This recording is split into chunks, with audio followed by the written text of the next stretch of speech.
नाम दिया हुआ है, इस वजह से वहां पे आंसर आया है। ये इनडायरेक्ट काम ही उसी तरीके से करेगा।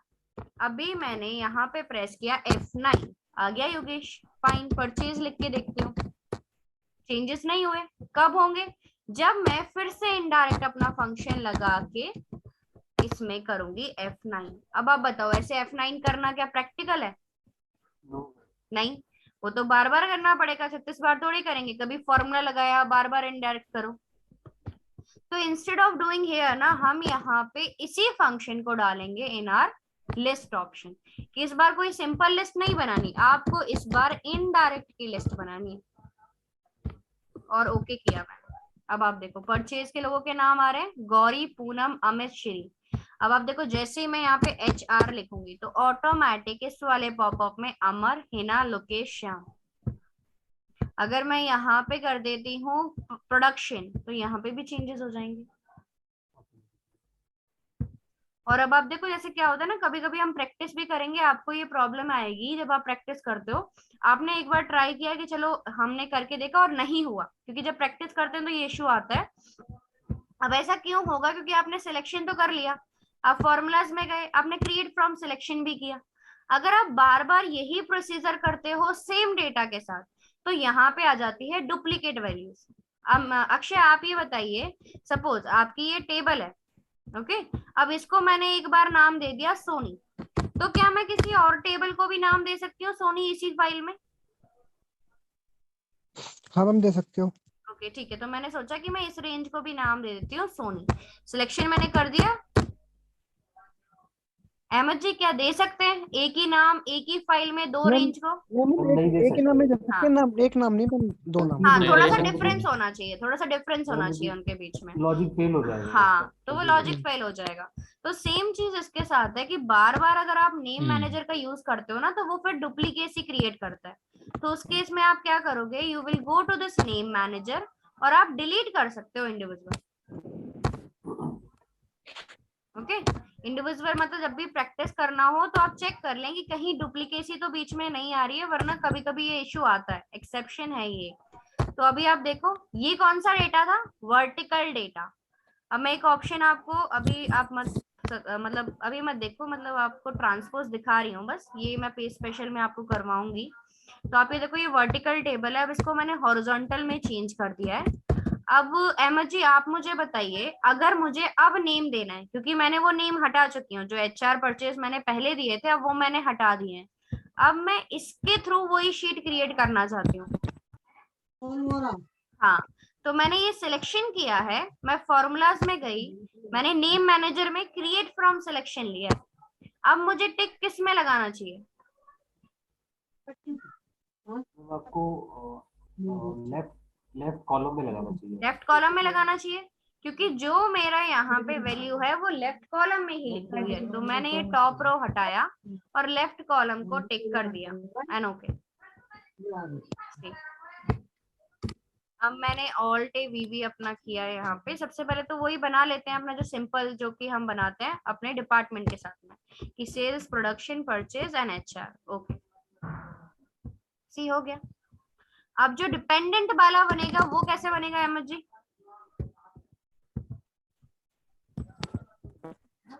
लिस्ट में क्या पुट करना चाहिए हमें? हेलो, मैं बताऊँ?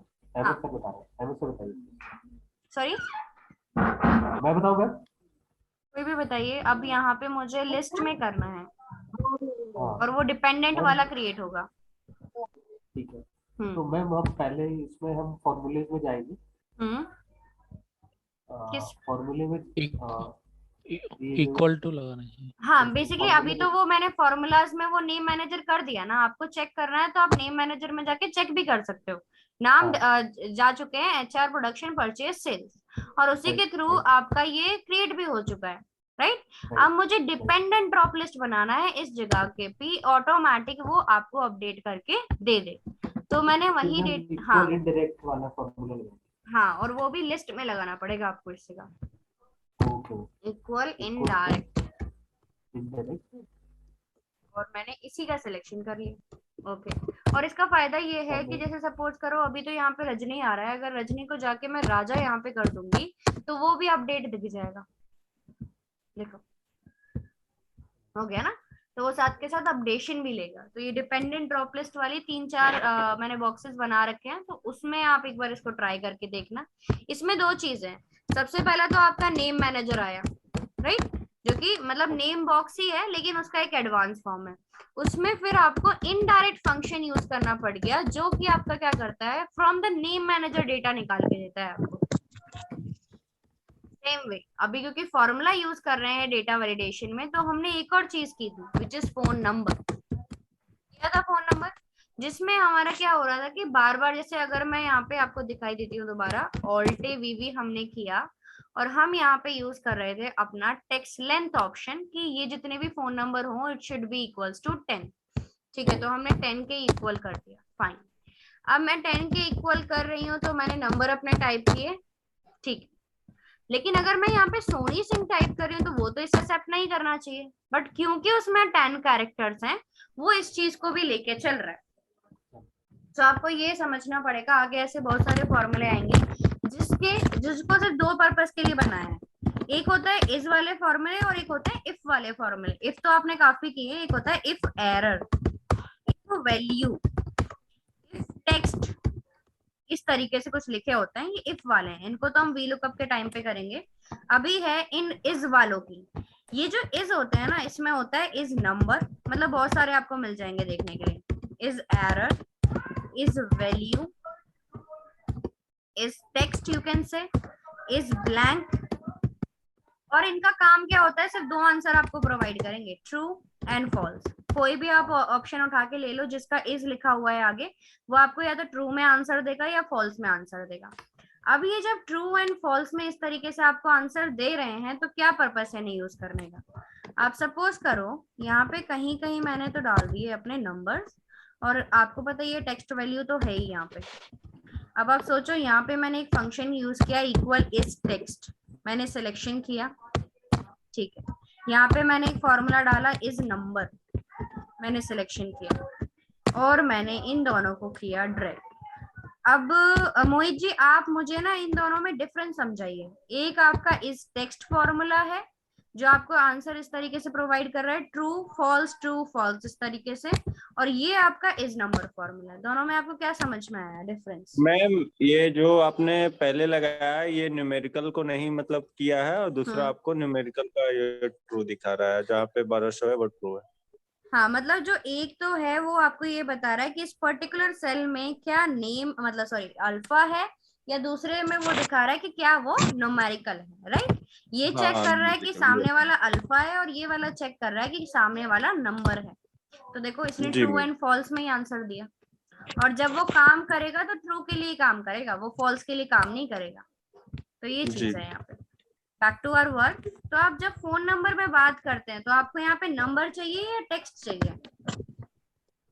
नंबर चाहिए। नंबर चाहिए। तो एक फॉर्मूला आपको पता चल गया कि चलो इस नंबर तो यूज होना ही होना है, क्योंकि हम डिसाइड कर देंगे कि इस पर्टिकुलर सेल में नंबर ही होना चाहिए। उसके बाद नंबर होने के बाद उनकी लेंथ कितनी चाहिए? 10 डिजिट। हाँ 10 डिजिट। और लेंथ को डिसाइड करने के लिए कौन सा फॉर्मूला हम यूज कर सकते हैं? Equal to length. हाँ LEN एक फंक्शन होता है आपके पास। अक्षय समझ में आ रहा है? अहमद जी? Yes ma'am. हाँ, तो पहला था नंबर जिसमें हम नंबर डिसाइड करके चल रहे हैं। Second one is your length, जिसमें हम बता रहे हैं कि इस पर्टिकुलर लेंथ में उसका डेटा होना चाहिए। So we have made selection alt V. After that आप ये देखोगे यहाँ पे सारे ऑप्शंस आपने यूज किए, बट ये कस्टम यूज नहीं किया। कस्टम हमको कभी यूज करना है जब हमारे पास फॉर्मूला होंगे। तो हम कस्टम पे गए और यहाँ पे सबसे पहले फॉर्मूला लगाया इस नंबर, ब्रैकेट ओपन करना पड़ेगा और सिलेक्शन लेनी पड़ेगी इस सेल की। इतने फॉर्मूले से कोई मुझे समझाए कि क्या डिसाइड कर रहे हैं हम? सिर्फ यही चेक कर रहे हैं कि जो एंट्री हम कर रहे हैं वो नंबर है या नहीं। तो हाँ बस ये चेक कर रहे हैं। और ये ना क्या रिस्ट्रिक्ट कर रही है कि वो ना नंबर ही हो। अगर आप उसमें सोनी सिंह दोबारा टाइप करोगे वो नहीं मानेगा, क्योंकि आपने एक स्ट्रिक्ट डाल दिया है कि इट शुड बी नंबर। ये ट्रू के लिए काम करता है, कॉमा। उसके बाद कौन सी चीज डालनी है? उसकी लेंथ, LEN मैंने लगाया। इसी वाले की रेंज जो लेंथ होनी चाहिए it should be equals to 10 only. और कितने फॉर्मूले हो गए? वो फॉर्मूला। और अब आप ये बताइए, जब आपने मेरे साथ लॉजिकल फंक्शन किए थे, अगर मुझे सारी चीजें सेटिस्फाई करनी है तो क्या फंक्शन हो यूज गया। करना था? तो हमें करना है एंड। एंड। और अगर कोई एक सेटिस्फाई करनी है तो और, तो यहाँ पे एंड यूज होना चाहिए या और यूज होना चाहिए? यहाँ पे एंड होना चाहिए। एंड होना चाहिए। मोहित जी समझ में आ रहा है क्यों एंड यूज कर रहे हैं? Because we want to satisfy is number also और उसकी लेंथ भी। सो हमने यहाँ पे हाँ जी। स्टार्टिंग में लगाया एंड और यहाँ पे कर दिया ब्रैकेट क्लोज। ओके, अब करते हैं काम। यहाँ पे सबसे पहले लिख दिया नंबर, एक्सेप्टिंग। अब मैं लिख के देखती हूँ सोनी सिंह। मना कर रहे हैं। कौन सा इसने फंक्शन आपका सेटिस्फाई किया? That it should be a number. और अगर आप अब नंबर लिखने की कोशिश तो कर रहे हैं, लेकिन आपने ना लेस देन 10 लिख दिया, मना कर देगा आपको। बेसिकली आप कस्टम को किस पूरा पॉइंट ऑफ, हाँ बोलिए, कस्टम को हम किस पॉइंट ऑफ व्यू से लेके चलते हैं? पहली बात तो उसमें अगर कोई फॉर्मूला यूज करना है, हाँ, और फॉर्मूले के साथ भी क्या करना है आपको? देखो फॉर्मूला तो हम लिस्ट में भी यूज कर रहे थे, लेकिन हमें दोनों से तीनों सेटिस्फाई करना है, जितने भी फॉर्मूले हम इनपुट कर रहे हैं। तो custom is only use when you have formulas. अब एक बार एक ना कोई भी आप मुझे बताइए, I am putting cam ID here. So cam ID में मेरी कंडीशन क्या है कि उसमें तो टेक्स्ट होना चाहिए, मतलब अब उसमें कोई भी नाम भी आ सकता है इस तरीके से सोनी सिंह करके, या फिर कोई इस तरीके से कोई ईमेल आईडी भी आ सकती है 1 2 3, मतलब अल्फा हो सकता है कुछ भी। तो इंस्टेड ऑफ यूजिंग इस नंबर कौन सा फंक्शन यूज हो सकता है? इस टेक्स्ट। कभी कभी हम Text. ब्लैंक के बारे में बात कर रहे हैं तो इस ब्लैंक भी आ सकता है, गलती के बारे में बात कर रहे हैं तो इस एरर भी आ सकता है। तो अभी टेक्स्ट है और लेंथ जो होनी चाहिए, पहली length it should be greater than 4, but my second length should be less then 12, मतलब 4 से स्टार्टिंग पॉइंट हो और 12 से कम हो, इतना मैंने उसका लेंथ डिसाइड कर दिया है। तो कितने फॉर्मूले लगने चाहिए आपके हिसाब से?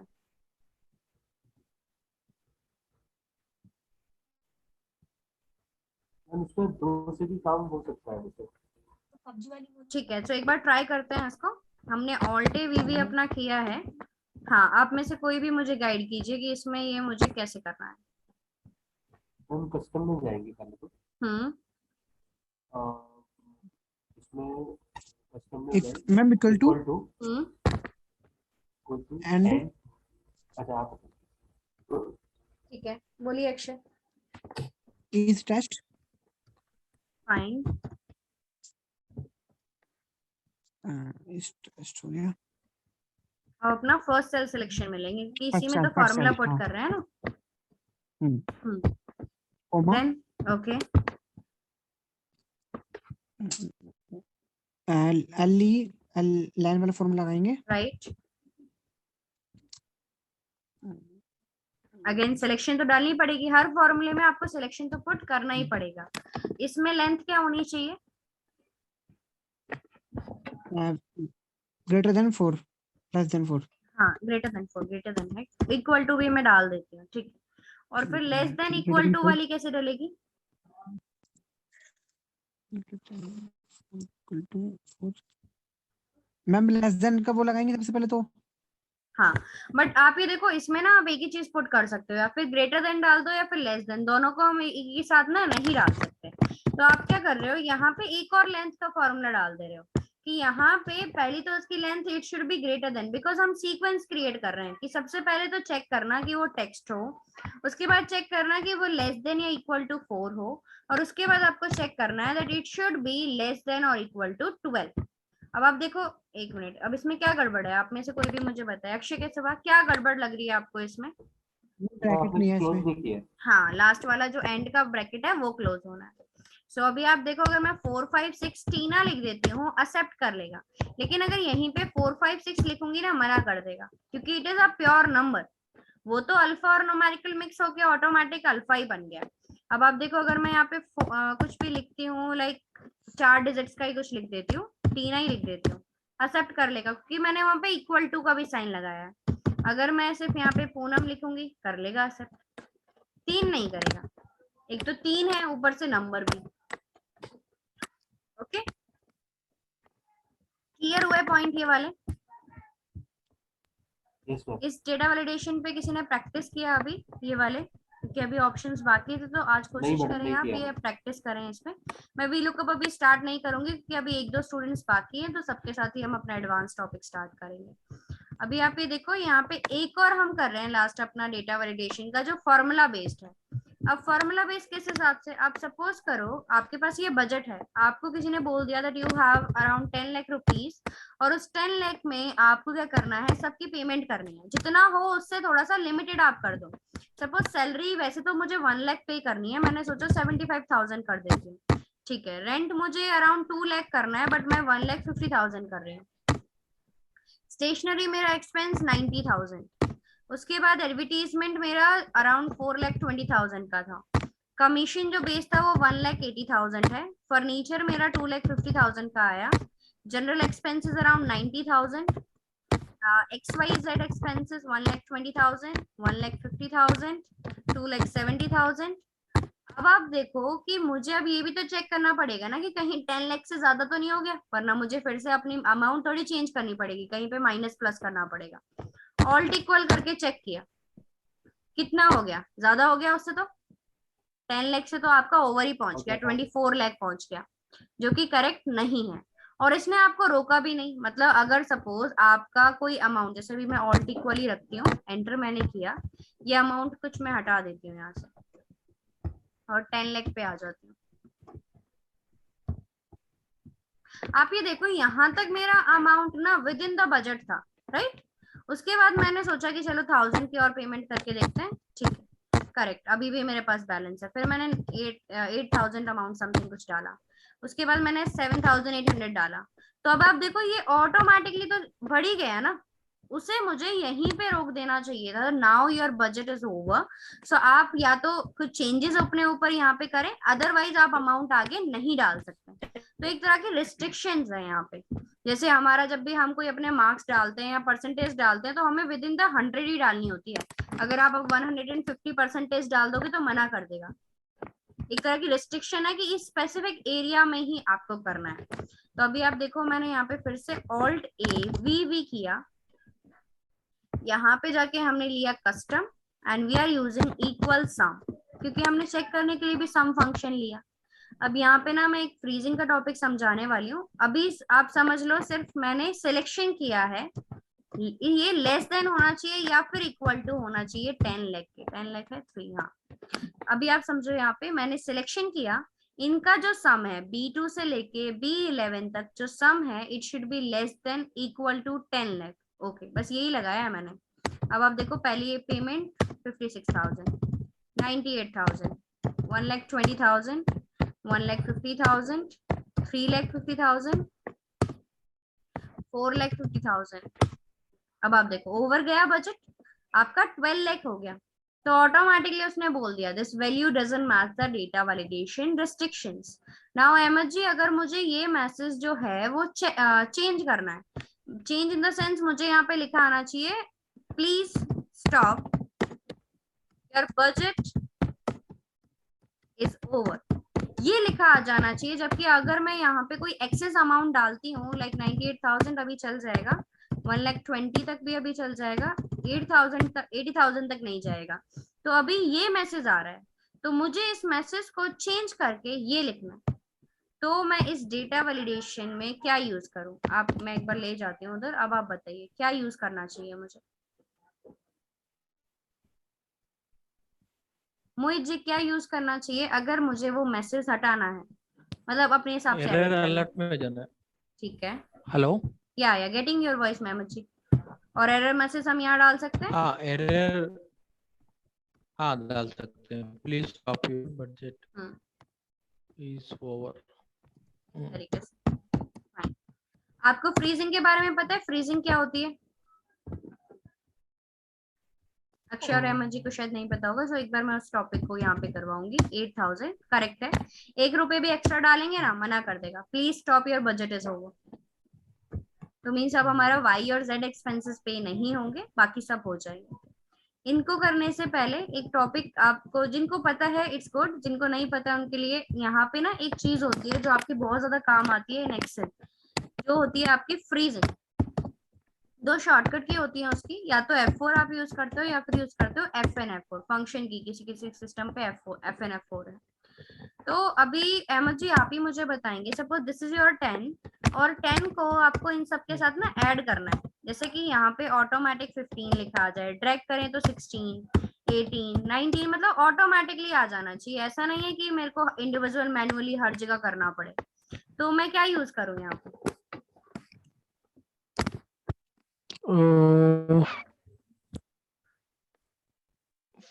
फंक्शन है क्या मैडम उसमें, क्या है उसको? ऐड करना है, आप कैसे भी ऐड कर सकते हो, जैसे आप नोटबुक्स में भी करते हो, वो सिंबल आपको कीबोर्ड पे भी होता है, बट मुझे आपको सम करके देना है, मतलब 10 + 5 15 आगे आ जाना चाहिए।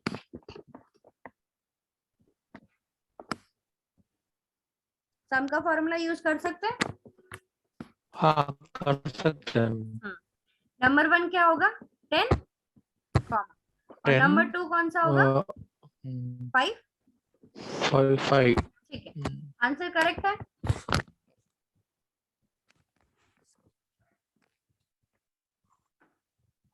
मैं इसको ड्रैग करती हूँ। अब आप बताइए क्या नीचे भी आंसर आपको करेक्ट मिल रहे हैं? नहीं आएगा। नहीं मिल रहे हैं ना? अब यहाँ पे ऐसा क्या इशू आ रहा है जिससे आपको ये आंसर यहाँ पे करेक्ट नहीं मिला? इसके मेमोरी का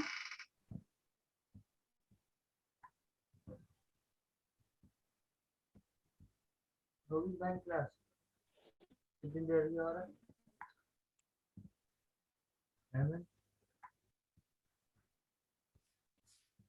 फाइन। अब हमें यहाँ पे ये सीखना है कि वो क्यों नहीं आ रहा। बाकी जिनको भी फ्रीजिंग का ऑप्शन अभी पता है, आप मुझे बताइए कि यहाँ पे आंसर क्यों नहीं आया, जिसको भी पता है फ्रीजिंग। हाँ बिकॉज मैम वो हमने जो फॉर्मूला लगाया है वो सेल के साथ फॉर्मूला मूव हो गया है। गुड, ठीक है। तो फर्स्ट केस में हाँ अहमद, अक्षय एंड अदर्स, तो आप एक बार ये चेक करो, आपने यहाँ पे क्या लिखा है? T6 ना करेक्ट है, U17 करेक्ट है, एंटर गए और इसे चेक किया, T6 का यहाँ पे क्या हो गया?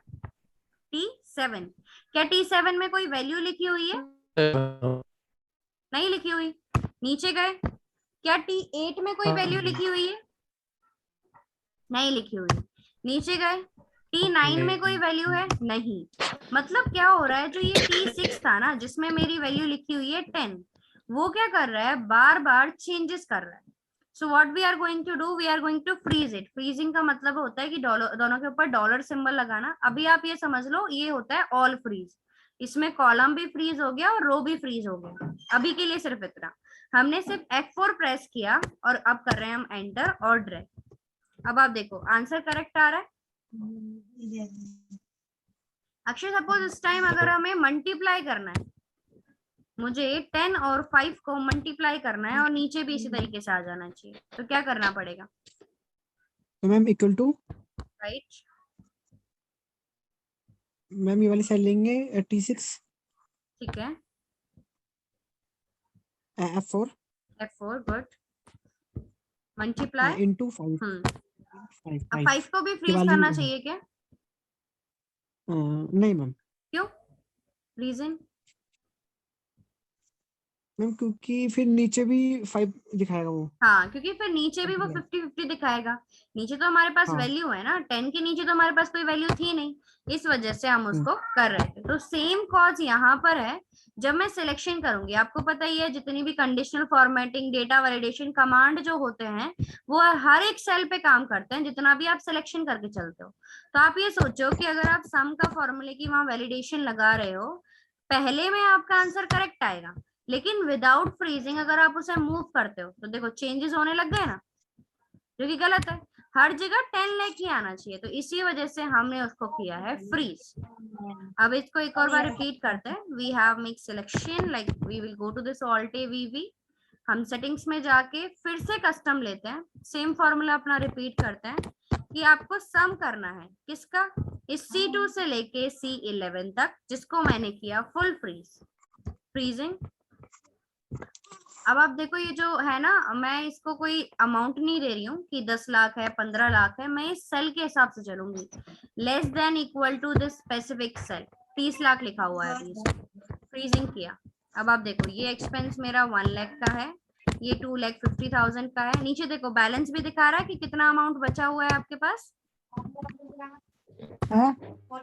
ये वाला। अब ये अच्छा। कैसे दिखा रहा है ये हमें पता करना है। इक्वल दिस हाँ, specific cell minus sum of this, मतलब ऑटोमेटिक वो दिखाता रहेगा आपको कि कितना वैल्यू है।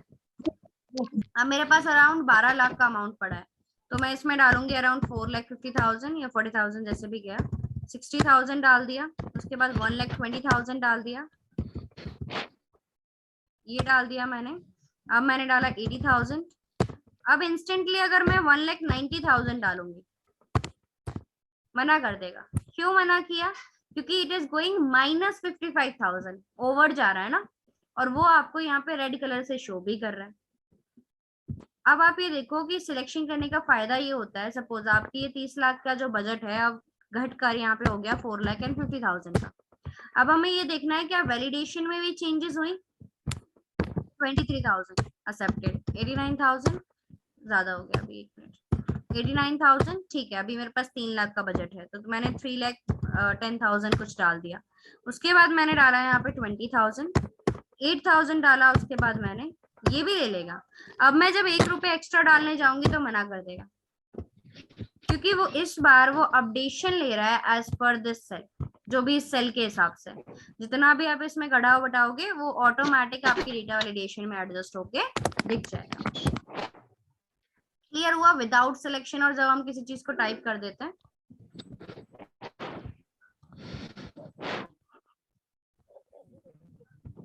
अक्षय क्लियर है ये वाला टॉपिक, डेटा वैलिडेशन? मैम जो आपने बैलेंस वाला बताया, ये वाला एक बार बता ये देना वाला कि बैलेंस बैलेंस कैसा आ वाला रहा है। ठीक है। अभी देखो जैसे 0 दिखा रहा है, अगर मैं यहाँ पे इसको हटा देती हूँ तो ऑटोमेटिकली वो 3,10,000 का दिखा रहा है। इसमें आपको इक्वल दिस 4,50,000 माइनस सम करना है। किस चीज का सम? जो भी अमाउंट इन सब में लिखी हुई है उस सब का सम आप कर देना, उसके बाद आप इसमें डाल दोगे। तो अब आप देखो जैसे मैं इसको डिलीट करूंगी तो ऑटोमेटिक उसमें अपडेट दिख जाएगा, 56,000, 98,000, 34,000, तो वो दिखाता रहेगा ऑटोमेटिक आपको। ओके, तो सॉरी